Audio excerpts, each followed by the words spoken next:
Alors le premier petit atelier que je vous propose, c'est pour comprendre la distinction entre un indicateur de pilotage et un indicateur de résultat. Alors, je vais vous proposer un exercice que peut-être beaucoup d'entre nous ont déjà essayé, c'est-à-dire vouloir faire régime, vouloir maigrir. Vous voyez Charlène qui est désespérée et qui va peut-être en finir avec sa balance.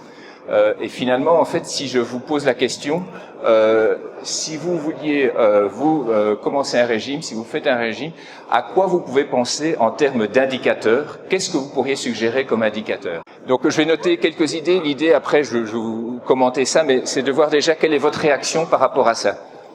Qu'est-ce que tu pourrais mesurer si tu veux maigrir? Mon indice corporel. L'indice corporel, oui.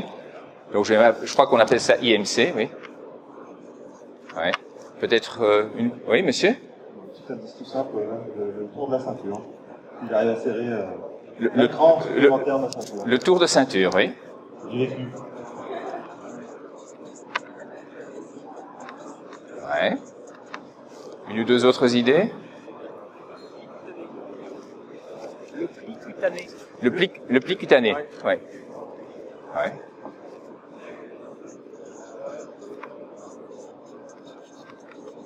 Qu'est-ce que vous faites quand vous voulez faire régime? Les calories. Ah, les calories qu'on ingère. Tiens, c'est intéressant ça.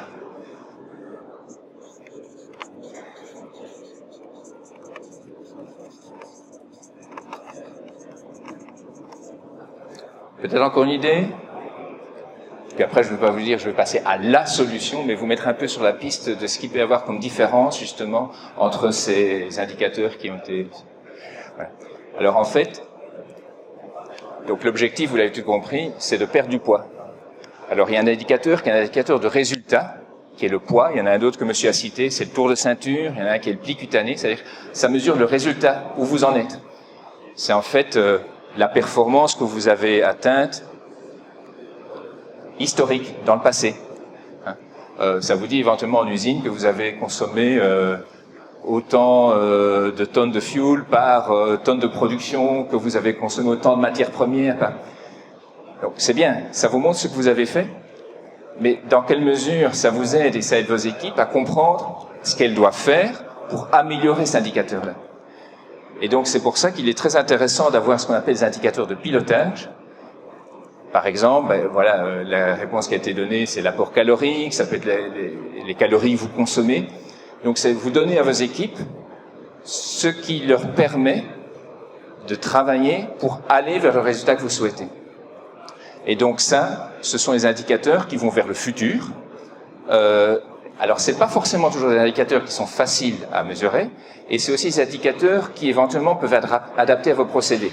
Vous pouvez avoir, je prends un exemple que j'ai vécu, donc typiquement quand on produit de l'eau oxygénée, on regarde le nombre de kilos d'hydrogène qu'on consomme à la tonne.